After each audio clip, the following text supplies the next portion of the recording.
Rating my Hey, Miguel Arati back here on the MMA Museum Podcast. And, we do a lot of interviews here, obviously, but we're in heady territory this time. We got Monte Cox, a frequent guest, pretty much, but manager extraordinaire. And we are in rare territory.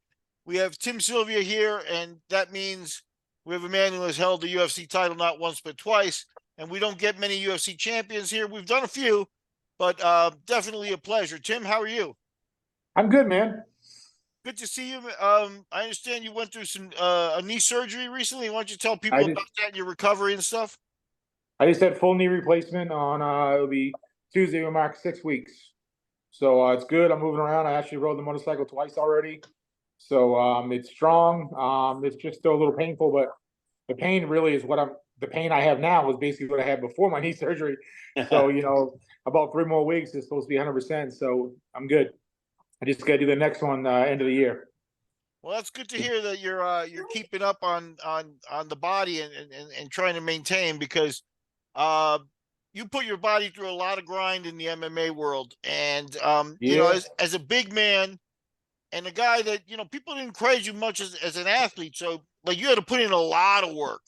Is that the case? Why don't you talk about your start in a sport, because I know you're from Maine and you probably had some amateur stuff in Maine, and I want to ask you maybe a little bit about the little bit of controversy early in your career where I think you took a loss to George Rivera, who's a middleweight, and that happened up in the Northeast before you ran into Monte Cox and became championship. Oh yeah, that was he was heavyweight then. I mean, that was just it wasn't even a pro. It was just an amateur, basically grappling match with slaps. Okay, Yeah. but where were you coming from? Were you athlete in high school, or were you just a big tough guy? No, I wrestled. I wrestled in high school, but I wasn't good. I was like a 500 wrestler. I took karate, for 3 or 4 years growing up and stuff, and I just started grappling with Marcus Davis. If you guys know him. Yeah. And we just started. We were bouncing together and we were grappling together just to get better. And I started doing some boxing and stuff, and I enjoyed that. And just some, the Rhode Island Valley Judos kind of showed up. And at the time, I was playing semi-pro football, and I was like, well, I like to fight. Let's just try it and see how it goes.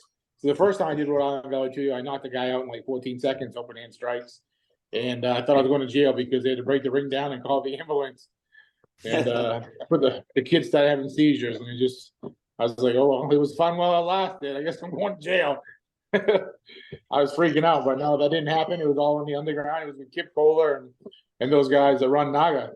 So they invited me back to fight George, and I lost the decision to him. It was just 1 7-minute rounds. And then the next time I could do it was in a big boxing ring, and I went against, I think, Randy Rowe, maybe his name might have been. I'm not sure. But Jamie Levine was there, and we all know about Jamie Levine. He's a little sketchy. But the winner of that match was going to be given a 3-fight contact with Jamie, and it was going to be I think 25, 25, 35, whatever. So I won the title for Rhode Island Valley Judo, and I was like, well, in order to get to the next stage, I really, really got to go to a different place besides Maine. I was the toughest guy there, I was the toughest guy, and as you know, like Tito Ortiz, he's always the toughest guy in his camps, and his fights got harder and stuff. You see, he wasn't doing well. So I went to a UFC and met a bunch of UFC fighters. Miletich and his camp, and Shamrock in his camp, and Tito and his guys. And I knew myself I wanted one of those 3 camps. And Shamrock was nice, but he just kind of whatever. Same with Tito, he was nice, but whatever. Miletich and 4 or 5 of his guys. Miletich is spitting chew on the floor and looks up, and I'll never forget this. I mean, it's been 20-some years, how many now? Yeah. He looks up, he's like, holy shit, you're big enough to eat hay and shit in the middle of the road. Do you fight? and I'm like, yes, sir. Yes, sir. He's a little shit. Come to Iowa. You want to train? And we're like, this guy, Pat Miletich just invited me to come to Iowa and train. I'm like, absolutely. And then that's the other thing. Guillaume McGee was fighting on that card that night. And we went to it was in New Jersey as fans, and me and 2 buddies walked up to the back doors and kind of pulled on the doors. They didn't open. All of a sudden, doors opened up as security. And they looked at me, oh, well, come on in. What are you doing out there? I'm like, we just went out and walked around a little bit. It's like, well, shit, come on in, guys.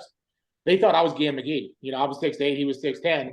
We're like, holy shit. So we get in the arena when Randomman's in the cage warming up. And like, you know, I remember, you know, after I've been in the UFC, all of us would go out and get warmed up in the cage and all that stuff. So we were already in there. It was crazy. I probably could have went back to the locker rooms and met everybody, but, you know, that didn't happen. I was a little bit more scared about it, just being in there. So, yeah, I met Pat. He invited me out, and I literally went out to Iowa, and probably a couple months later, and, you know, trained for a couple of weeks, got my ass kicked every day, and just came back every day. And everybody was always like, are you going to move here? You're going to move here? And I'm like, man, that's not me. I can't just move here. I don't want to move here without being asked. And Pat, you know, Pat had me, after about a week, Pat had me come stay with him in his house, in his basement. And he took me to the airport and asked me, he's like, hey, man, he goes, you got a good attitude, and everybody seemed to like you. And you work hard. If you want to come out here and try to give us a shot, you're more welcome to. And I'm like, that's all I needed. I went back to Maine and sold off everything I owned and moved to Iowa with a pickup truck full of beds and TVs and clothes and and hoping that I got that contract from Jamie Levine, but I never did. So I had to start working in a strip club, and luckily Monty was a frequent visitor there, and I just kind of kept rubbing shoulders with him all the time, and just kept hounding him. And he would see me in the gym working out all the time, and he started getting me fights. So, well, that's one of the things that we've talked to a lot of people from the Militich camp. I've talked to Pat. I talked to another guy that is dear to your heart. I think a guy named Josh Neer that you had a great relationship with. And everybody says the same thing about Tim Sylvia. Nobody outworked him in the gym. Where did that come from, that work ethic? Because that's what got you to the top, right? Yeah, it definitely did. I was probably the highest working heavyweight in the division. I just knew that I wasn't gifted with athleticism, but I was gifted with size. And Pat embedded into us, the only thing you can control in a fight is conditioning. So if you're in better shape than that other guy, that's one thing you can control in a fight. And that's the only thing you control in any fight is your conditioning, no matter what. You might be a better striker, but he might be lucky and he landed a punch or a submission or whatever. And then also I kind of, as funny as it may sound, Jens Pulver was the biggest asshole to me in the gym. He didn't like me. I don't know if it's because I was the biggest guy in the gym. He had little man syndrome. That was just Jens. He just had little man syndrome. Always had an eagle or a chip on his shoulder. But I watched that guy work out, and he was the hottest worker in the room. And he was a hell of an athlete, hell of a wrestler. But he would just make me mad all the time and bully me. And it's like, he's the world champion. I didn't smash him, and I probably could have, but I just didn't. I just looked up to him, but I wanted to work out as hard as he could. And every time I fought, it wasn't just, as you know about my childhood growing up with my mother and stuff, it wasn't just to prove her wrong, but it was to prove the Genzi wrong too. Because he was just a little dick. He's how he was just a dick, wasn't he, Wani? He was a dick to me. He was like that to everybody. I took it to heart. But you especially got on his nerves. And I was always bullied growing up. I didn't grow. My sophomore in high school, I was 5'8". Then all of a sudden I started growing, and like I'm 6 foot, and then I grow 4 inches over the summer, and I walk into my senior year at 6'4", and everyone's like, holy crap. Then all of a sudden I'm 6'6", and then I leave high school and I grow 2 more inches. So I was always bullied. I was short and fat, and that's why I hate bullies. And I got even with Genzi though one time. I don't even know how it came about, but Pat told him to grapple me or something, and I did, and I got his back, and I flattened him out and just like put my floor on the back of his head, and he started freaking out, and I thought he was tapping, so I kind of let off of him, and when I let off of him, he started swearing and freaking out. I'm like, oh, he still wants to go, so then I flattened him out again, and he was so mad what I did to him, and he stormed out of the room, and I kind of got a good one in there on him.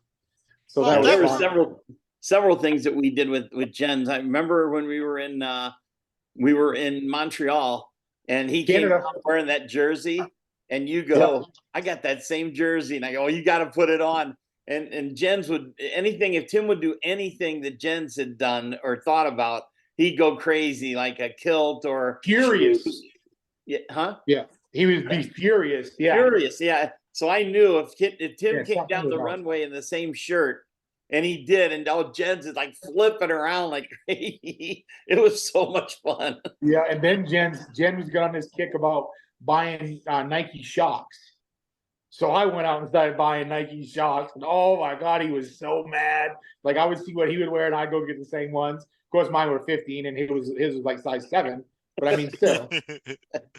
Now that room you talked about, the Killers. room in Iowa, and you fit right in there. You're the biggest guy in the room, but they had a heavyweight named Mark Hansen. Did you ever have any Mark Dude, Hansen I experiences? might have been the biggest, but I wasn't the toughest, man. Mark Hansen used to hand me my butt. Steve Rust, Nate Schroeder, Brian McGiven when he was heavyweight.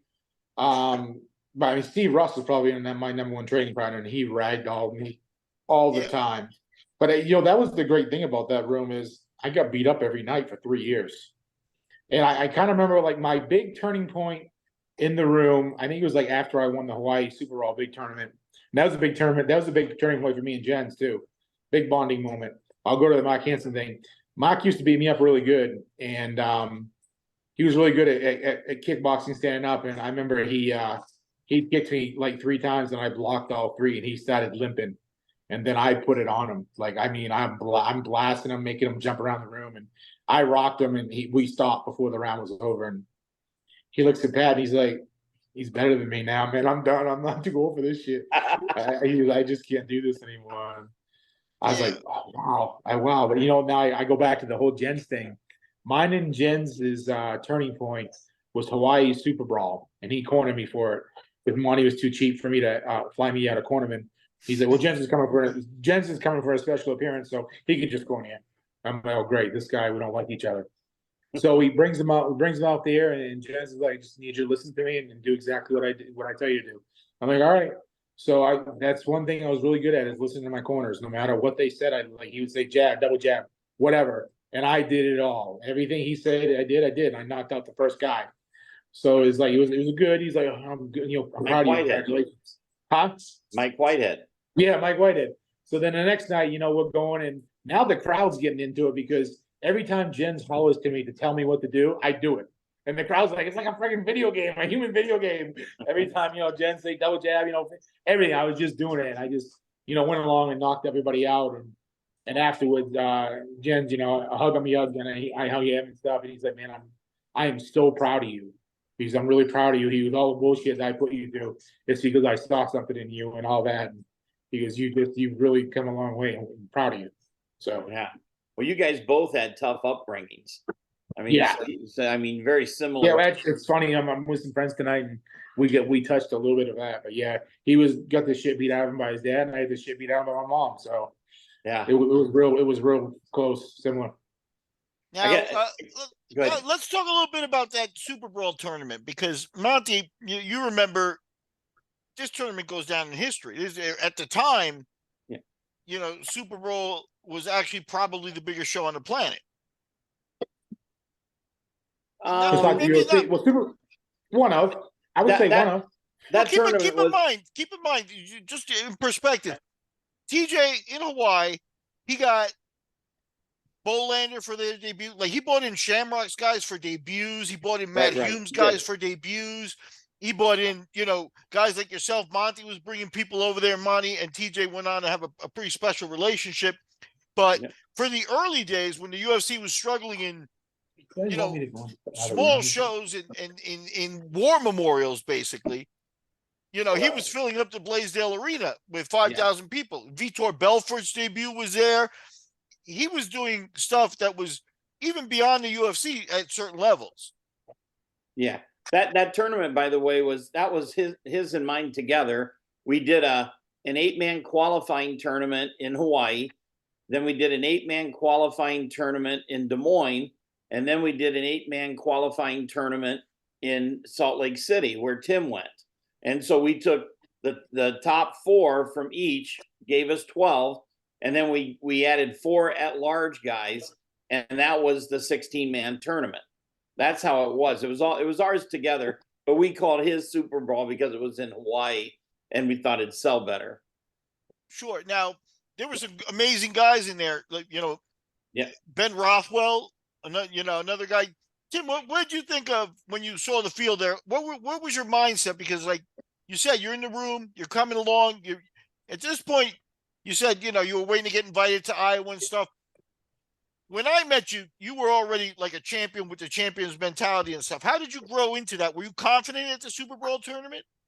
You know, Monty's an amazing manager, and he really did a great job building me and building my confidence. Like, you know, we kind of knew like my nemesis were going to be wrestlers. You know, I had a good stand up. I already came from a stand up background, but it was wrestlers and stuff. And you know, when I was in Militich, that was like my weakness is wrestling. So I like for 3 nights a week, I wouldn't even go to the Militich camp to work out. They would send me over to Illinois and go to a college wrestling. I'd have to do college wrestling practices. Augustana, right? Augustana, yeah, with Steve Rusk and the heavyweights over there. Because Steve was a 3-time All-American, and he went there, and then he was working out with me and stuff. But it was just all I did was work on wrestling my takedown defense, and if nobody could take me down, I was knocking them out basically. Yeah, and the other thing that was weird with that tournament, Tim got 7 wins in 2 weeks. I mean, you went right from Salt Lake. And I wasn't even supposed to be in it. So right. Tommy Sauer, Monty brought Tommy Sauer down to train with us because I was a big dude. He's like, man, you need to come down to Iowa if you want to train with some heavyweights. We got this guy Tim. He's coming along pretty good. He's a pretty good fighter. He's big. And Tommy was probably 220, 230, Monty. 30. And I'm 6'8", you know, 300. And I beat the shit out of him. So bad that he went to Monty. He's like, yeah, I can't do this tournament, dude. There's like 4 or 5 guys in there like Tim, because I'm in trouble. So Monty's like, do you want in the tournament? And I'm like, hell yeah. Yeah. And then he just walked right through it. And all of a sudden, I mean, he goes from like 3-0. It was all 7 knockouts too. Yeah, 3-0 or 4-0 to all of a sudden. And Joe Silva was already calling me when Tim was just like 3-0. And I'm like, hold your horses. I mean, we like to get guys experience and make sure when they went into the UFC, they were ready. We rarely put someone in that wasn't ready. I mean, I can't tell you how many first UFC fights our guys won, but they're damn near all of them. You know, we were ready. And so I wasn't sure about Tim. I mean, he had a great win against Rothwell in at Stars and Stripes for me in my show. And that right there that's where my eyes opened, because I knew Rothwell, I think he was 19 then, but he had fought for me before. And he was a big ass dude. And Tim handled him pretty good in an all stand-up fight. And but then when he went to that tournament, man, he just started wiping the floor with people. So the next time that Joe Silva called, I was ready. And I said, okay, now he went from 3 or 4-0 to 11-0. What am I going to say? And he let me pick the first opponent, and that was Cabbage, because he ducked him. He ducked him in the tournament. He said he broke his arm. He didn't, but he didn't want to. You know, that was TJ going to him saying, you just beat Travis View and a great come from behind. You're never going to be more valuable to me than you are right now. He goes, you're not fighting Tim, and so out he went. And so that was our chance to kind of get him back. And then, real quick, the next thing you were getting a call for a world title, for UFC title fight. I mean, holy shit! I mean, fast. Yeah, but we all my showing with Cabbage was amazing. Oh yeah, the UFC wanted me to come in and lose against Rico Rodriguez. Oh, absolutely. Yeah, absolutely. Let's talk a little bit about Cabbage, because at this point, I'm sensing you get to call to the UFC, and like I said, I met you. And you had that champion's mentality already, where you were very confident. You know, sometimes maybe even like, people might say you were cocky. But with Cabbage, he's tailor made for you. You know, he's a stand-up guy. He takes punishment, but he's a little smaller than you, a little, and not a great athlete. A lot less reach. And so you were same weight. You had to be sky high going into your UFC debut. I mean, no, I wasn't quite yet, because I thought Cabbage had some great stand-up, good heavy hands, and I knew he had some power, so I was a little scared, I guess. Okay, and now Rico had the belt, and then you faced Rico and took the belt.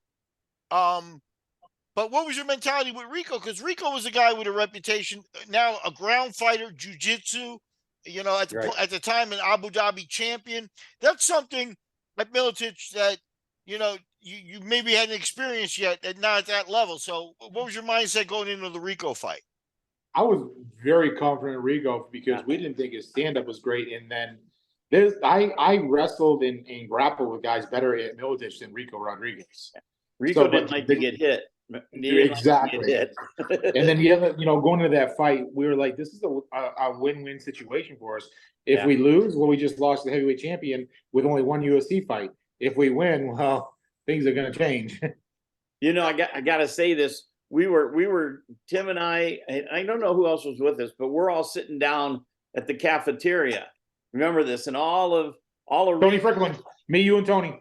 Yeah, Rico's got 15 people over at the table, you know, a little ways, but they're looking over at us and laughing and all that shit. And you can see Tim just heating up. And I remember he looks over and he goes, "We'll see how much they laugh when I put my hands on their boy." And I was like, yeah. And then you're like, "What's up now?" You know, Yeah. looking at they were so cocky, so confident, you know, overconfident, and he felt pretty good about it. Well, Rico, and that Rico, they asked Rico who he wanted to fight, Tim Sylvia, Guillaume McGee, or somebody else. He's like, he took the easy route, he thought, and picked me. The first time, real quick, the first time when Rico shot in and Tim basically threw him across the thing, Rico's face just completely changed. Like, oh shit. Because if you don't take him down, it's an ugly night. And you could just see the change when he tossed him. I remember it plain as day. Yeah. Double underhooks and threw him aside. Yep. So you now you're UFC champion. Now, how was the reception back at Miletich's? Because you had Pap, you had Jens, you may have Matt probably already had a title. So, now I still had one guy that didn't like me. And before that fight, it was Matt Hughes. He was arrogant, cocky asshole. And I literally walked up. He was in Pat's office, and I go, "Dude, what's your problem with me?" He's like, "I just don't like you." I'm like, "Why?" He's like, "I don't know, I just don't like you." I'm like, "Okay, is there anything I can do to fix that?" "No, I got enough friends." I'm like, "Okay." And if you ask anybody, you know, everybody has this perception about Matt Hughes. They think he's a wonderful man. He's a douchebag. I mean, I love Matt. I love Matt. He lived with me. He was one of my best friends, but Matt was not a nice guy. Yeah, but I remember one time he fought. I think it was on Monty's show Rings. He fought a veteran guy named Brett Alzawi, who Brett knew him, and you know, at Hook and Shoot they had talked, and they were hanging out and stuff. You know, Matt was about as cordial as he could be because he was a guest. He wasn't fighting. And the day of the fight, Alzawi comes up to me, goes, he was scared shitless. He was like, he's being a dick. You know, he's being really mean. You know, like playing mind games and stuff. And Matt didn't even need the advantage, but he'd already won that fight beforehand because he played a real hard mind game with everybody. So yeah, I remember that about Hughes, that he was when he got serious, it was serious. Yeah. So after that fight, he calls me and he's like, "Hey man, I just wanted to congratulate you. You know, good job. But just so you know, you're not a champion until you defend that belt." Okay. So and then it was that, and then he started coming around, you know, and then, you know, when I knocked out McGee, he was the first one in the cage to congratulate me and stuff. And after that, him and I probably became the closest in the room, you know, as all the guys. You know, Tony Frickler was one of my best friends forever. When he was in the room. Well, true. But yeah, I mean, Matt lived with me, and we did stuff outside of the UFC and stuff like that. So he was one of my best friends.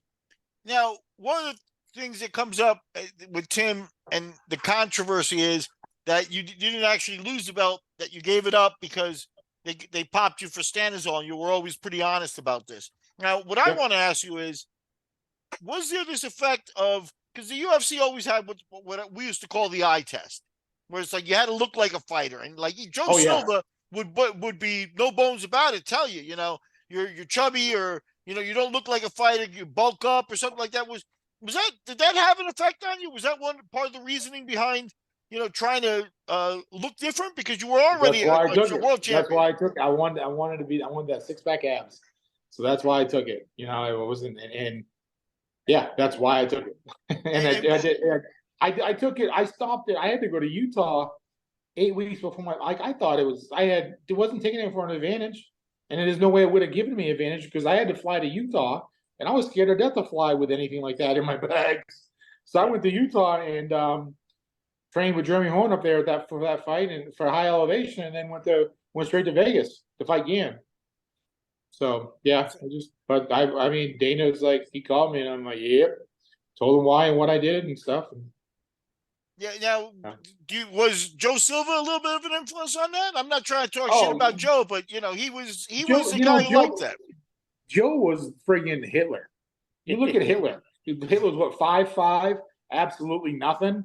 But the Supreme Race is what, over 6 foot tall with blue blonde hair, eyes, and then you got 5'5" Hitler. That was Joe Silver. But yeah, I mean, if you want more money or you want to get headlining shows and stuff like that, you gotta look better, you gotta trim up a little better and stuff like that. Yeah. Those two Miguel always struggled. It was always a battle. They were always, throwing barbs at each other and stuff like that. I mean, but it was pretty real. You guys really didn't like each other. I mean, why would you like you and Joe? Because why would you like Joe? He treated you like shit. I mean, yeah. So they really didn't like each other. I always tried to be kind of in the middle because I'm still negotiating money and deals and stuff. But Joe would bring up, in the negotiation, personal stuff like, I just don't like him. I don't think people like him. No, he's the least popular heavyweight. And I go, that's just not true. It's just your perception. But there was so much stuff going on back then. I mean, it's crazy.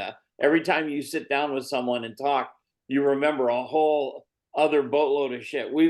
That Militich team in general, we were just so busy, just traveling everywhere. And if someone got out of the UFC, I'd get them in something else, and then we'd be going there. I was taking people to Japan for rings and stuff like that, and it just never ended. It was a crazy time. Yeah. Now, Tim, at some point, I think the title was vacant, and you come up against Frank Mir for the belt. Do you remember? Is that correct? Do you remember that fight? Obviously, that was one where you had a setback, and you got a pretty bad break in the arm. And to be honest with you, watching the fight, it looked like you were ready to keep going. I was pissed. He broke my arm, and Frank was weak, man. I picked him up and spiked him, and he went limp. And I'm with a broken arm. I'm like, one more spike, and I'm gonna start jacking my left. I'm gonna knock this guy out, and then I win with a broken arm. But Herb stopped it. Yeah. How was that break though? Because how was the recovery from that? Because it was a break in a bad spot. I fought 5 months after. Okay. You didn't get plates or anything like that? I got 3 plates. Yeah, 2 in the radius and 1 in the owner. And I went and knocked out West Sims, and then I got a title shot against Olofsky because Frank got in a motorcycle accident and broke his femur. Okay, so actually, you were gifted with a real quick recovery time too. Then that's kind of a blessing as well. Hopefully that comes up with your knee now. Herb Dean definitely saved my career. No doubt about that. Okay, now that's a good deal. So now talk about the Arlovsky fight, because Arlovsky's another guy. You probably had to feel like the UFC liked him better than you. Oh, absolutely. He looked the part. He didn't speak English. He was mysterious, and he was knocking guys out. He looked mean and nasty, and I thought they liked him better than me. What's the shitty about that is I panic tapped.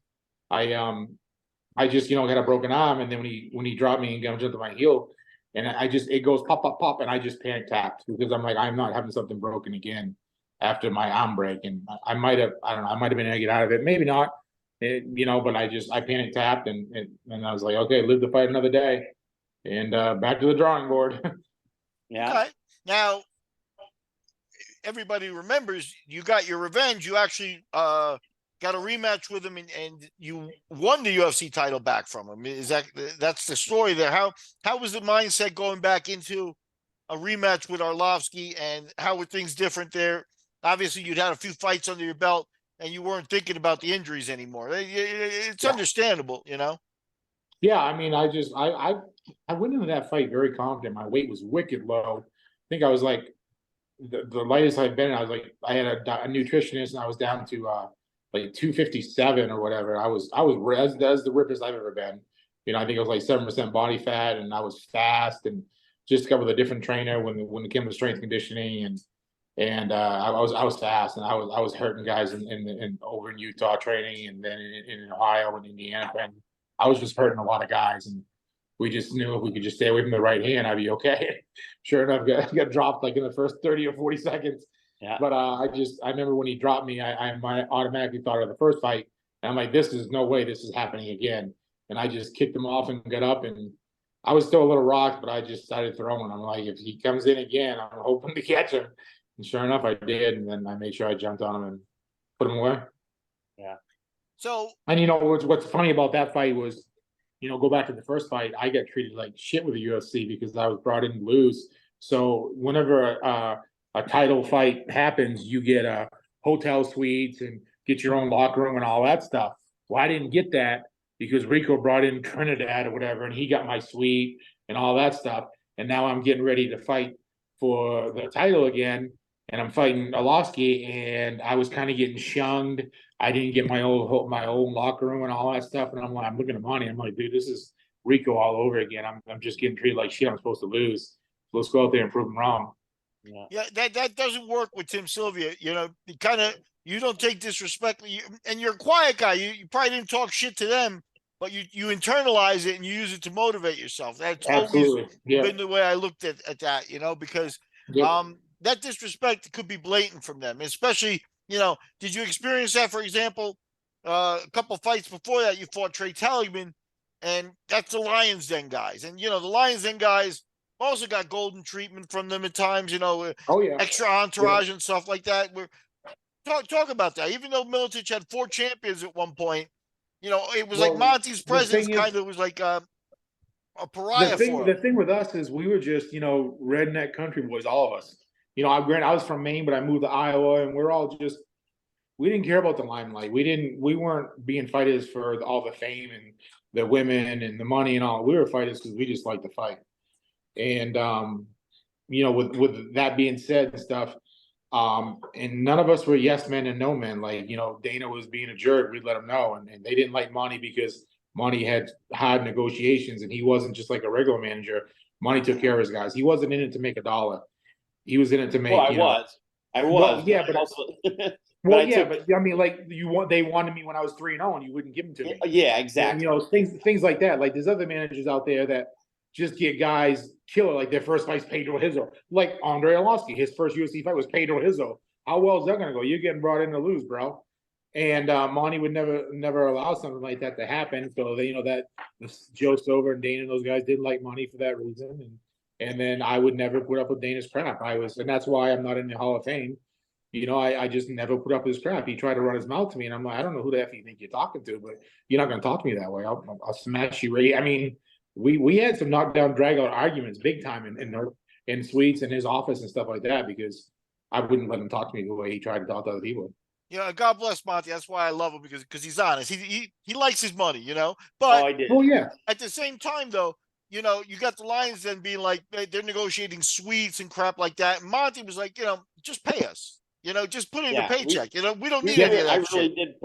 I really pushed for the money, and I think if you can go back and compare, and we did really well money wise compared to others, and that was what I always thought was important, was to get as much as we could while we could, because you never know. But we didn't take bad fights. If they weren't good, we didn't take them. Tim, I know you're short on time today. I'm going to ask you one more question, and maybe we can hook up next week or later in the week and continue. Definitely. But we're talking about money, and Monty did the best he could for you there. I remember at one point you were cornering some of the guys on my show, and you were like, I won't even think about a fight for less than like 50,000, and that was your mindset as a champion, stuff like that. Nowadays, how do you feel like? How do you feel about looking at like a Brock Lesnar or something like that, where it's really blown up and like you came before? It's funny you brought up Brock Lesnar, because I was still in the UFC when they brought him in, and they want to do contract negotiations, and Monty got the lowdown on what Brock was getting paid, his contract and everything. And Monty went to him. He's like, dude, Tim's the heavyweight champion. This is what we want. And they're like, no, we're not doing it. And we're just like, dude, this guy's had one fight. And he's coming in going to make over $1 million. And you got this guy, Tim Sylvia. He's 17 and 2 or whatever I was. Yeah. It's like, and they wouldn't do it. And then, so then Monty, and I think Monty said to him, was like, okay, let Tim fight Brock. And if Tim wins, he gets Brock's contract as well. And if he loses, then we'll take what you're willing to offer. Like, no, we're not going to do that. We don't want. We think Tim would beat Brock. So, and we're trying to build Brock. So yeah, that was the straw that broke the camel's back, that fight right there. So with that being said, and you wanted to ask, I kind of gotta let you go. I'm over to some friends' houses, but let's just try to do this again next Sunday. Yeah, part 2. That would be great, Tim. Thank you so much, man, and great catching up already. I'm looking forward to next Sunday, brother. Thank you. Awesome. Think of more questions, and we'll pick up from what happened afterwards. Yeah. Yes, sir. Yes, sir, for Tim. sure. Monty, thank you very Monty, much. thank you. And, yep, I'm just going to cut it off. Thanks, guys. MMA Museum, Miguel Dorati back here, part 2 with Tim Sylvia and Monte Cox.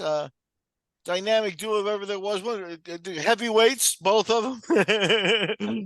But Tim was a UFC champion, and we cut off right in the midst of I believe the second time you won your title, which was against Arlovsky. Now that was a rematch, and he had beaten you. So let's go ahead and talk about your feelings heading into that fight, confidence, all that stuff. Regain your title, the whole motivation. Well, I mean, the rematch, he didn't beat me. I beat him. Yeah, no, you beat him in the rematch. I think he beat you the first fight. Yeah, oh yeah, he did. He tapped me out in the on a heel hook or Achilles lock or something. I don't quite remember, but I just, like I said, I probably could have kept going and fight it off a little bit, but I just really basically panic attacked because 5 months earlier I had a broken arm and I didn't tap. So I'm like, I don't need to go through this again. No, for sure. So you work your way back with some wins, and you get your rematch with the title on the line. Talk about heading into that second fight. Well, going into that fight, it all felt like the Rico Rodriguez fight. We did have a suite, but we didn't have our own locker room, and I was brought into nobody thought I had a chance. I was supposed to lose this fight, and I don't really think the UFC thought I was going to win either. They liked Arlovsky. He looked the part. He didn't really speak English that great, so he was mysterious, kind of like the whole Fedor thing and stuff.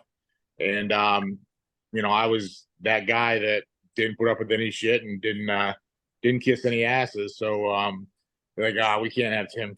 Hopefully Tim doesn't. I might be speaking out of my butt. I might not even be speaking the truth, but I just felt like I was never really appreciated and wanted to be. I think that's the general same way. And I think that's a general impression that the UFC at this point was cutthroat and, didn't reward people when sometimes, they had earned it.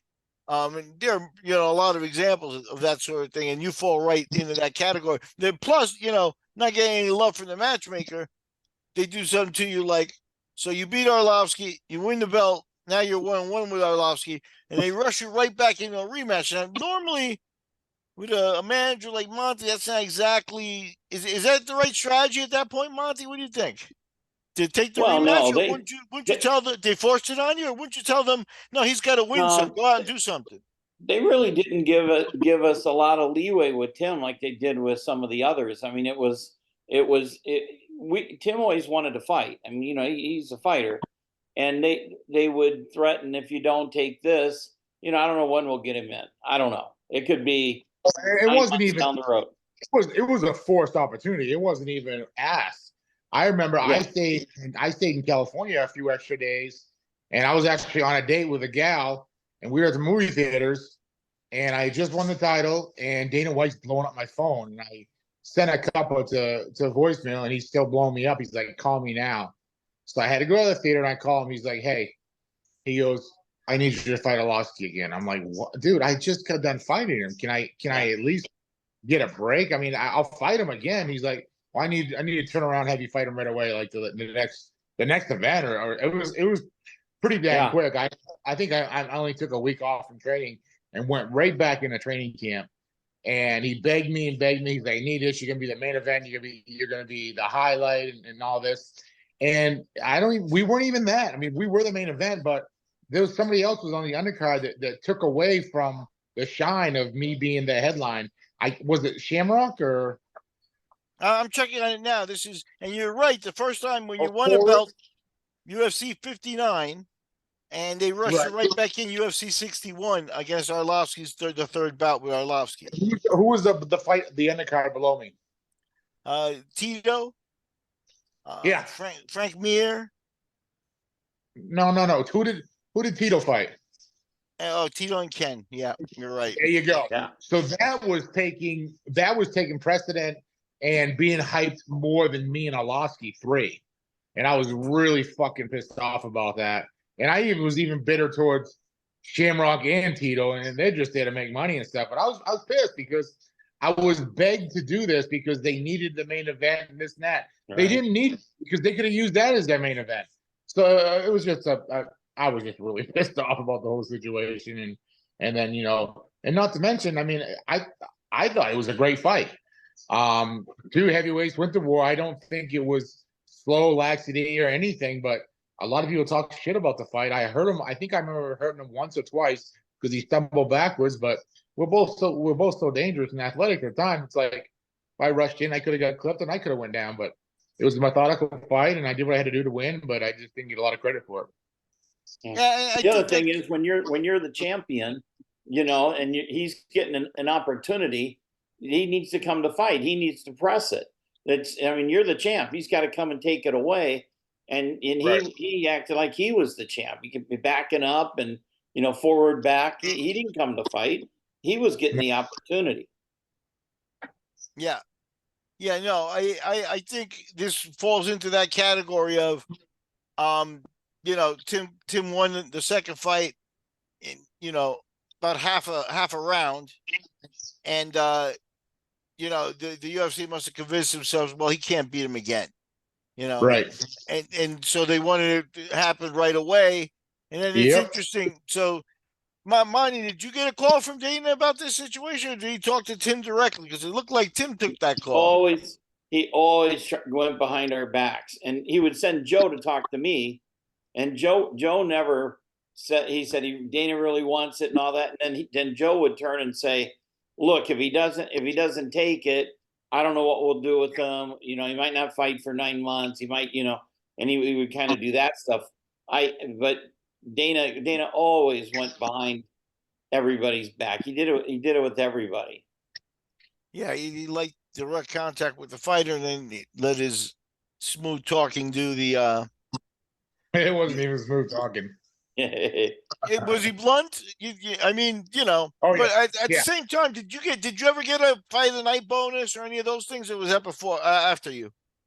I got performance of the night against Jeff Munson. Oh, did you? I gave you percentage there, dickhead. Don't fucking think you forgot. I didn't remember what it was. You didn't remember about it, and I told you. I'm like, you're like, oh, well, nice. And you were kind of like, am I gonna get like 20%? I'm like, yeah, you asshole. Very interesting. But the Arlovsky trilogies, I did get. They gave me a Hummer after I beat him the third time. Cool. Okay. So not really cool. No, it's not cool because what they need to do is they need to give you like $30,000 on top of that because I had to go home and register and pay sales tax, and it was like $30,000. So I got a free Hummer, but I still had to pay $30,000 for it. It was bullshit. Yeah, that's very interesting. It's funny. Remember they gave the car to Jens, and Jens never drove it because he couldn't afford to license it. Yeah, exactly. You get a Mustang Shelby. Yeah, $60,000. I drove it a couple of times, but I drove it too. I beat the shit out of it. Oh boy. So now you mentioned Munson. So Munson is your title defense after Arlovsky. Talk about that fight. And I got a question I'm dying to ask you. Well, I mean, I went into that fight and I hurt my back a little bit, and then afterwards it was hurting even more. But I still thought I performed pretty good. Obviously, you know, all he is a ground guy, and he wanted to take it down and stuff. And I was doing really good, I thought, and then I crossed my feet, and he got a takedown, and I almost submitted him with a triangle, and then straight armbar, and that gave me some street cred. But a lot of people talk shit about that fight too, and I'm just like, man, I just went to the ground with the number one guy in the world on the ground. Abu Dhabi champ. He couldn't do anything to me. And actually, in that one time he took me down, he was actually on top of me, and I threw a short elbow and I knocked him out, and he collapsed on me. And I said, "John, he's out, he's out, he's out." And all of a sudden he came back too. And I was like, man. And we just kept fighting. So he was on, you know, cruise control. And Jeff and I actually talked about that after. He's like, yeah, I don't know what happened. I said, I hit you with an elbow. He's like, all I knew is I woke up and I'm like, I'm on top of you. I'm like, what the hell's going on? And I just kept going. Little did you know you were fighting your second Russian in a row. That's right. Well, here's my question, Tim. I wonder, have you ever heard the rumor that Munson fought with a Whizzinator in his cup so they would be ready for the piss test? It's not a rumor. He told me he did. Him and I become good friends. He's like, oh yeah, I use it all the time. But actually, no, I'm sorry, I'm wrong. He did do that, but in that fight, he was really hurt afterwards the fight, and Dan pissed for him for that fight. Dan Lambert did. Okay. All right, that's very interesting information. That came from Munson and Dan. So yeah, that's fantastically funny. That's amazingly funny. But so Munson, like you said, he's a grappler, a world champion grappler. Now sometimes he could be blamed for being a little cautious. Like he got the boring label a lot more than you did in my book. You know what I mean? You know, and I love the guy. We got an interview with him, and he corroborates what you said about that elbow that he got knocked out somewhere in the middle of the fight. But so you won the belt, and now you fought Arlovsky, and now Munson. Now that's 2 title defenses. The UFC still not letting up on you? Nope, not at all. Now I got to fight Randy Couture, and that was the we knew about Brock's contract. Monty found out what he was getting paid, like $350 and $350 plus pay-per-view buys, and that was time for them to renew with me. And we asked for the same thing. They wouldn't give it to us. They wouldn't let us fight Brock. And then they said, we'll give you 100 and 100, and you can take it or leave it. And at that time, we didn't have any other opportunities, so we had to take it. Yeah. And Couture, obviously a Hall of Famer. Talk about that match. Talk about what you know. Ironically, I mean, Randy's one of my good friends. I actually called him and talked shit when I found out he was actually going to fight me, and we laughed and stuff and just let it go. But so I hurt my back a little bit during Munson, and then during the Couture training camp, I blew out my back. I had 2 bulged discs, and Monty was like, "Dude, you're bad." And I don't know if Monty made the call or someone, if I talked to Dana or whatever, but we told him there's the chance that I won't be able to fight, and they were fucking furious. And they said if I didn't fight, I was going to be stripped of the belt. So I went in. They're very compassionate. Yeah. I went into the fight with 2 bulge discs and blew another one out during the fight. And the other thing is I just could not get up to fight Randy. He's such a good friend, and I couldn't make that switch. Like myself, I always need animosity to fight someone. I just need to make that switch, and I couldn't make it with Randy. I bet Randy and I have probably sparred over 100 rounds, grappled just as many. Randy flew me out before I was ever in the UFC to do help him fight Arlovsky, and that fight didn't happen because Arlovsky broke his hand, and Randy just kept me there, and we just trained together and stuff. And I never had a problem with Randy on the ground or grappling, you know, but he made the switch and I didn't, and he won that night, you know. Yeah, Randy is one of those guys that when the gate, he hears the click, it's on, and he was always a competitor that was very tough, especially in the early going of the fight. You know, a big guy like you could tire him out, and he wasn't as crisp in the 5th round, but he had a motor, man. I love watching that guy. Yeah, one of my favorites. When Randy fought, didn't after that first knockdown, you weren't even in the rest of the fight. You didn't know what round it was. No, I remember vaguely going into the 2nd round or something, but then I remember going to the second round. I remember bits and pieces of the fight because I remember the fifth round comes because I was out on autopilot. The fifth round, and Pat and Steve are yelling at me. He's like, Pat's like, you need to knock him out. You need to knock him out. This is it. I'm like, what round is this? He's like, this is the fifth fucking round. I'm like, what? Where the hell did 3 and 4 go? How are we in the fifth? I had no idea. Yeah, no. And Randy, I remember watching Randy fight Rico, and I sat 2 seats behind Monte Cox. I think that was in Jersey. Lucky they let you that close. Yeah, that was the last time I went to a UFC. But so now you get Couture. You've defended the belt twice. Any talk of you rematching Couture? Were they gonna offer that up because no, that never, I don't even know what happened. I would have loved to. I had back surgery like a week later after I got out of the fight. I don't know if it was a week. It was probably 2 or 3 weeks because they tried doing cortisone shots and none of it worked. So they're like, we gotta do surgery. So that's what we did. Yeah, and you came back about 6 months later. They gave you Brandon Vera, who at the time was a guy with upward trajectory for them. They thought he'd be moving up, and they liked him. Once again, there I am, another friggin' what's the word I'm looking for? Underdog. Another spoiler.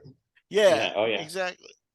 Yeah. And that's what happened here. You took a victory. You're on your way back with a win. And then for the last UFC fight here, you get Big Nog.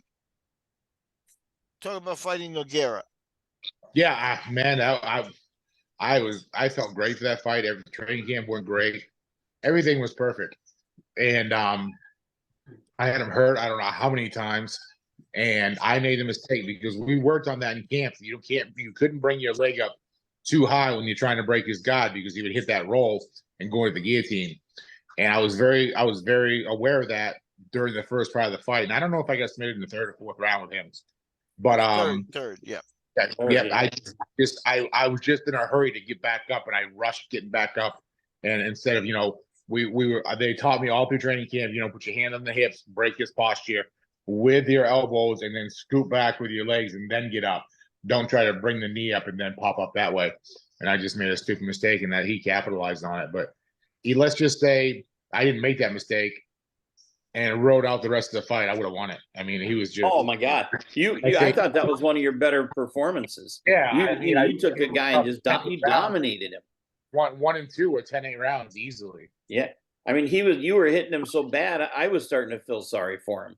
I mean, his whole face was messed up afterwards. I mean, he was a mess.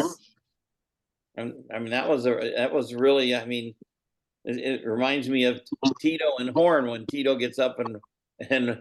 Or Frank Shamrock and Horn. I mean, when he gets up and wipes his brow, that was Nog. He was not going to win that fight. Well, so let me ask you here. And Nog is a good place to start because Nog, by the time he got to UFC, he had already been through his whole long and huge kind of legendary run with Pride.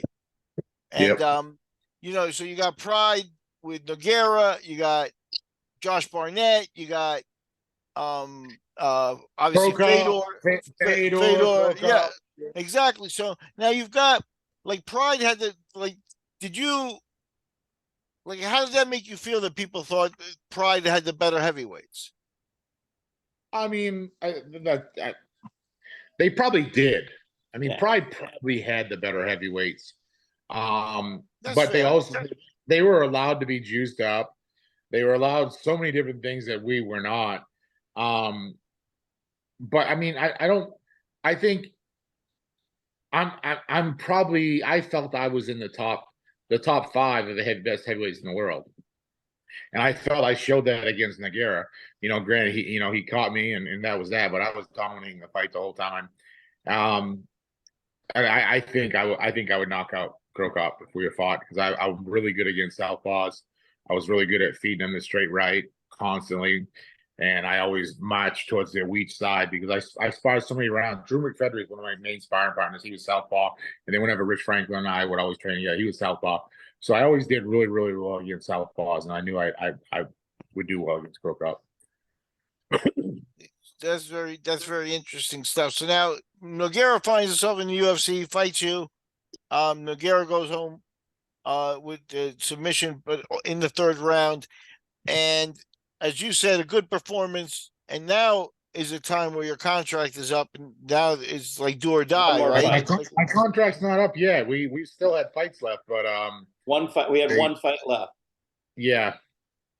Okay, so you have one fight left, but your next fight's not in UFC. So at some point they either have to let you out of the contract, which would be unusual, or I'll let like you. Monty, I'll let there's you a handle. story. Yeah, I'll there's a let story here. Monty handle this. Yeah. No, actually, Joe Silva called me and he said, "Look, we're not going to renew Tim's contract. We have one fight left. And since we're not going to use him, we're going to put him on the undercard, and that's how it's going to go." And I said, why even go through all that? Why waste 200,000 on you? You don't have anyone that's going to beat him in the undercard, so you're just giving us 200 grand. Let's do this. Don't release us. Let's just mutually agree that the contract is done. And Joe talked to Dana. Dana said, sounds good to him. And then, gosh, I think it took me 2 days to call Affliction and line up the really big fight with Fedor. Right. Now, Tim, talk about, leaving the UFC and then walking into, I would venture to say that Affliction fight was your best payday. Oh yeah, I mean, but I was very confident in that fight. I really thought I was going to beat Fedor. Unfortunately, I didn't even get a chance to perform. I didn't even get a chance to get off in that fight. I was healthy, training went good, no injuries. Minor little injuries, but he hit me with a good shot. I fell down and he just jumped my back and submitted me, and it was just so frustrating because you trained so hard for a fight and you were so confident in the fight that you just did not get a chance to perform, and that's how I felt. I wanted a do-over on that one so bad, and not saying that the same results wouldn't have happened. I just wanted a do-over because I just didn't get a chance to perform. Yeah, and that's a noble. I understand it. You can understand the feeling of kind of blue balls almost. You know what I mean? It's like you didn't get a chance to do anything, and that's got to be really disappointing. And according to the record here, you got another decent payday down south against Ray Mercer, where Mercer is a former world champion in boxing and as an Olympian, I believe he was a gold medalist. He in the heavyweight division. Mercer was a guy crossing over to do MMA, kind of at the end of his career, but a mean dude. You know what I mean? Ray Mercer, throughout his whole career, he's the guy people may remember. It's like an all-time knockout that they always show of him destroying Tommy Morrison. So how was this fight come about? This was on my show. It says Adrenaline MMA. Is that what you were calling it? So so let's go ahead and go through this. Well, first, it wasn't supposed to be a boxing an MMA match. It's supposed to be a boxing match. And where this came about was I was trying to find other avenues for Tim to make money other than MMA, because outside of the UFC, it's difficult. So I thought, what do we got to lose in boxing? Tim's the best boxing heavyweight that they had at the time. He's certainly not just going to fall down against Ray Mercer. And what if we win that? What does that do for us? I mean, the money in heavyweight boxing is outrageous. What if? I mean, so that's what we were doing. And then that Ray Serb from Pennsylvania, everywhere I tried to do the fight, he kept saying, you couldn't do it. You can't do it. And he said, Tim doesn't have any experience. And I'm like, he's got all these fights. He's the best guy in the world in MMA, heavyweight striker. And Mercer's still decent, but he's 49 or whatever years old. And he just would not do it. And so we made the decision the day before the fight.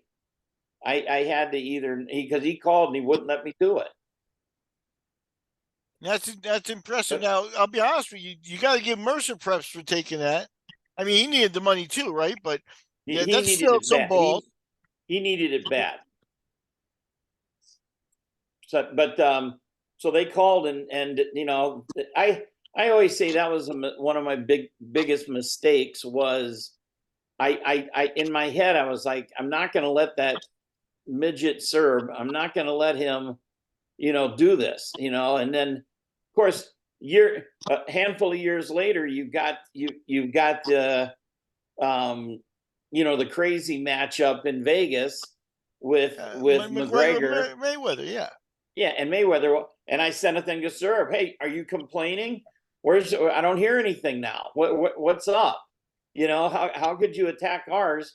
Hell, you know, Mayweather was more in his prime than, you know, the Mercer was, and McGregor wasn't even near the best striker in his division. And yet, you know, his response was, "This is more than a match. This is a happening." Yeah, he just was chicken shit to say anything in Vegas. He didn't want to step on any toes. Yeah, so. No, for sure. I immediately, when you guys mentioned, you know, that was a boxing match first, and that the commission, you know, that you were experiencing problems from the authorities, so to speak. That's the first thing that came to my mind. What about Mayweather McGregor? 0-0, 49-0, GOAT, etc. Just listen to him tell you. You know what I mean? Yeah. So, yeah, it didn't make any sense, but he kind of got my goat by doing that, and I was a little cocky at that point, and I'm like, I'll show you. I'll do this thing where there is no commission, and I'll do MMA, which you have no control over, and that's kind of made that decision, and stuff. Yeah. But I was hoping Tim would take him down. Yeah, that was me being just fucking stupid because Ray ran his mouth so much, and Monty said he's like, I don't care what he says. He comes back in the locker room, take him the fuck down. Yeah. And I just didn't listen to anybody. I wouldn't have cocky. I'm not knocking the fuck out. And sure enough, I mean, I kicked him once, and he came in, and I laid a straight right, and it dropped him. But he threw an overhand right, and he dropped me. We both fell at the same time. The only shitty part is I fell backwards, he fell forward, and just climbed on top of me, and they stopped it. Yeah. I'm behind Mercer, and I see his knees buckle, and him drop, and I'm starting to jump and go, holy shit, Tim just knocked it. And then it went like a tree, just down he went. And holy shit. You know, I mean, it was so dramatic. And yeah, had he not, you know, they both landed flush.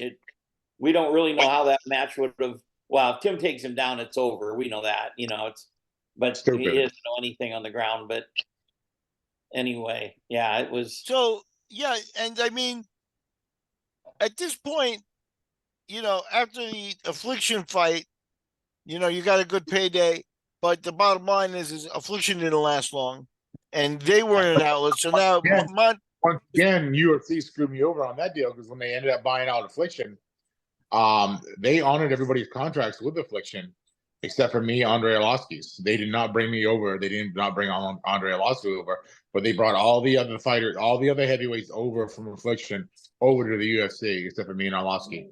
And Fedor. Well, yeah, technically, but yeah, no, that's you know, I guess they felt they had already done 3 fights, so you know, were you thinking about going back to the UFC? Would you have considered it or was it simply if they were the best offer, that's where you would have fought? I wanted to go back to the UFC, and the UFC sent me a contract to bring me back, and we signed it and sent it back to him, and then Dana decided to be a fucking douchebag and say, "Yeah, never mind, forget it." Yeah, it was all done. True story. Thanks to Sean Shelby. Sean Shelby made it happen. Tim, that was where you were going to go in as the alternate to the tournament against Daniel Cormier. Win, lose, or draw, I still get 2 more fights in the UFC. Yeah, and what ended up happening was the guy that they took instead, which was Cormier, I think. He ended up, he won the alternate bout. And then went into the tournament and won the tournament. Right. I mean, could have been your spot. Well, it was my spot. I mean, that's what I'm saying. If Dana would have. Yeah. Now, let me ask you, Tim. At this point, you know, you said like you took a phone call directly about the fights, and Monty would talk to Joe Silva, and they already had this kind of kind of way about doing things. Did you get the feeling at this point, obviously, that they didn't want Monte? And did they actually say anything about that, or was it just kind of the atmosphere? Just the atmosphere, man. Yeah. They had a way of shutting down, and then once it starts to get, once it starts to get Joe Silva here, and you get that buddy phone call from Dana. Dana's a gambler, and he's playing the gambling game because that's going to work with a lot of people, but it won't work with everybody. You know what I mean? Right. So, definitely interesting stuff there. Definitely interesting stuff. So next up, you get a fight on AMMA 4. So Monty gets you a cleanup fight against Josh Riley. Is that? That was that was on my show too. Yeah, Monty cleaning up there in Omaha. So you kind of Alexander was the main event, and then Tim was the co-main. Okay, so if you could set up that fight, that would have been fun. So Tim, right after that fight, however, is kind of what I wanted to talk to, because now you're fighting an international guy, and this has kind of got a little bit of a pro wrestling edge, not because the guy didn't come to fight and it wasn't a real fight, but because there was a lot of showmanship behind the strong man from Poland. I'm not even going to know how to pronounce his name correctly. Pudzianowski. Yeah, Pudzianowski, Marius. And what were your thoughts on this fight in Mushin? I wasn't too concerned about it at all. I knew that I was going to go in there and dominate the guy. And I did. There wasn't even really much of a fight to me. Like 2 minutes into the 2 minutes into the fight, he had already been like 4 different colors. I mean, he went from white to blue, then he was green, and 2 minutes in, he's purple, and Tim's just throwing him around.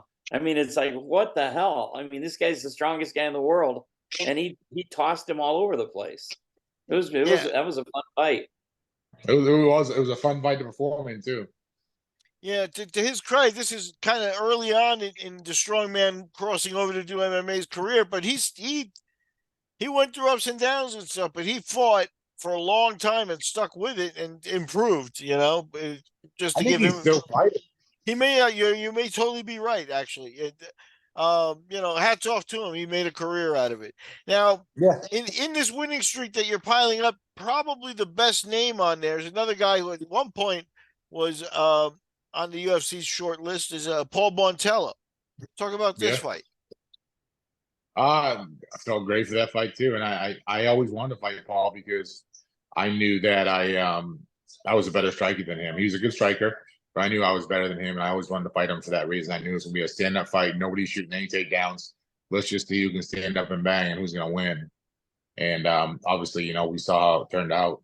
But I guess he wasn't ready for me to kick him like I did. So yeah, it winds up being a KO late in round 2, but you got to him. Bontello obviously also kind of known for his hands. Now, at this point, though, your size and kind of skill combination, you've beaten guys who are known for striking, and you're still sometimes not given the full credit. Like, he's just a big guy. That's not really the case. You combine it with a lot of work. Oh, yeah. So as we continue now here, what's going on here? You won against Bontello. You won against Lucero. What are you looking at as far as what's going to motivate you? Are you looking for a big fight? What's on the horizon? The UFC you're ruling out. I don't know. Monty is just giving me fights. It is what it is. I don't really. Yeah. All you can do, Miguel, all you can do in that situation is try to just keep winning and keep your name out there, so that when something does happen, like there's an opening, they go, well, what's Tim been doing? You go, oh shit, he's won 5 in a row. That's what you prepare for. Same thing we had to do with Sean Shirk when they booted him. He had to get 10 wins in a row, and finally he came back. But that was my thing. Same with Matt Hughes. Same thing with Matt. He was going to quit. And you got to just keep them active. It's more important at that point than the money, is to keep them going. And they got to fight decent guys. You can't it's not like in boxing where you're a world champion and you lose and now you're fighting a guy that's 2-18. It Same has with to Robbie be Lawler. someone With that, decent. even Robbie Lawler. A lot of people don't understand. All the guys we named are all your guys, and they were all kicked out of the UFC.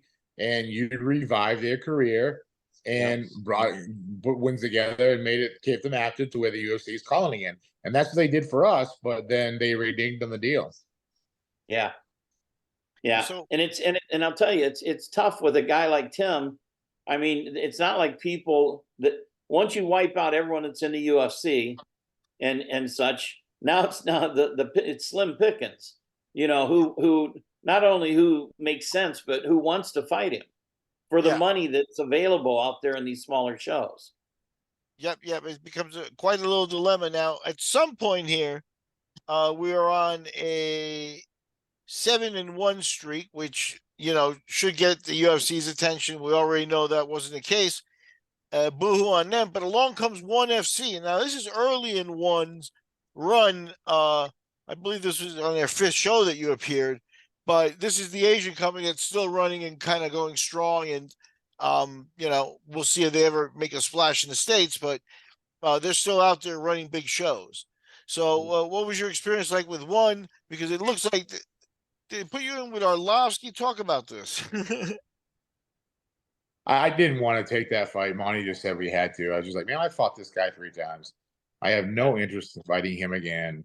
It's not what I wanted, but we just needed. That was the best fight for us at that time. That was the best payday, and we just did it.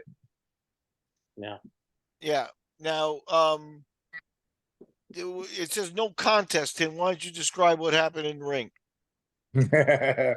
We still didn't like each other, and it just got dirty, man. Like I remember him and I going, fighting, and then I remember we were in the center, like dirty boxing, and he was like rubbing his his beard up against me and like trying to like grind his hair into my eye, and I got pissed off and I fucking headbutted him, and they stopped us and gave warnings for it and shit, and then I think he ended up dropping me. Imagine every time him and I fought, he dropped me except for the 3rd time.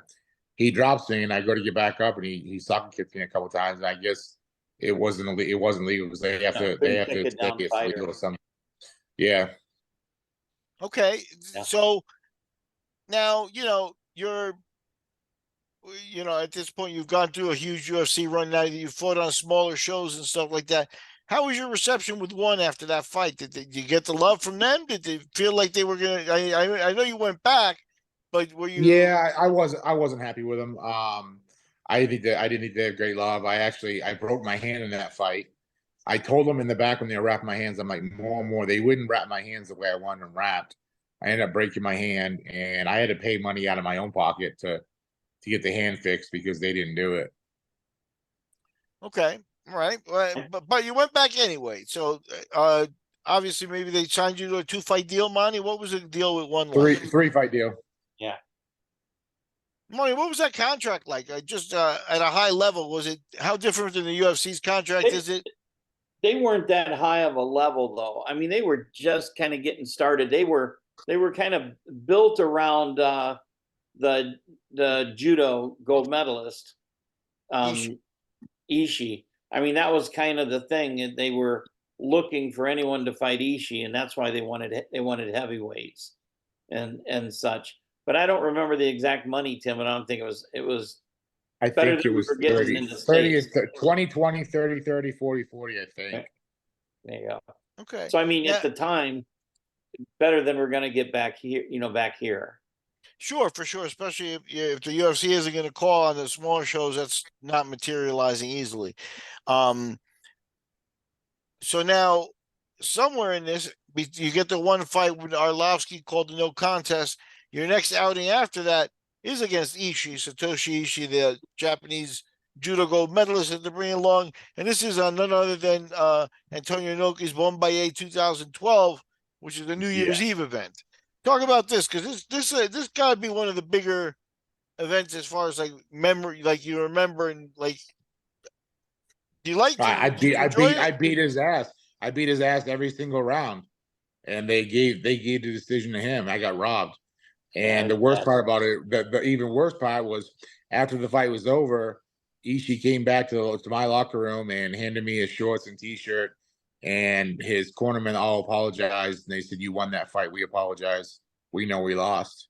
It's really, really, really frustrating because, I mean, he's a gold medalist, and what he might have got one takedown on me. It was just frustrating. It's like, so that's the only shitty part about over fighting Japan. You know, the decisions definitely not too many Americans win a decision over Japanese guys, especially when they're a dominant performance. And yeah, he was also carrying the pressure. They expected him to be a star. It's the New Year's Eve show, for God's sake. You know what I mean? So yeah, it's very interesting because I did get the impression that fight should have gone your way. So that is kind of the beginning of the end here. You go back to one, but now after Bombaye and one, you know, what was your buzz going into this fight with Tony Johnson? Well, before I go into that fight at the Inoki fight, that's when I started having a problem. Against Ishii, I started having problems with my knees even more. I had to get some cortisone shots so I could fight that fight. And I was supposed to fight like 6 weeks after that fight, and I told Monty I couldn't because my knees were so bad. I needed some time to heal up. And then so I went into I wasn't supposed to fight Anthony Johnson. All training camp, I was fighting training to fight a guy named Tone. I didn't remember the name, but he was a striker. So we're like, we'll finally get a striker. Somebody who's gonna want to stand with us. And like 2 weeks before the fight, he gets hurt or whatever, and then I end up getting a fucking wrestler who's scared to death to even stand with me. And my nemesis has always been wrestlers. You know, if they're eventually going to get me taken down and stuff. And, you know, the fight was, I mean, I don't know how the fight would have ended up because he took me down a lot, but he never really did a lot of damage. And then I remember the third round, I did drop him once. I don't know why I didn't sock upon him, but I should have because it was allowed after that. And he hit me with an elbow and cut me open. And I remember I'm like, I'm fine. I can fight. And they stopped it. And then afterwards, I was pissed off at Matt Hume about it. And his response was like, we got sponsors to worry about, and we can't have that kind of blood on the show or whatever. So that's why they stopped it. It really fucking pissed me off.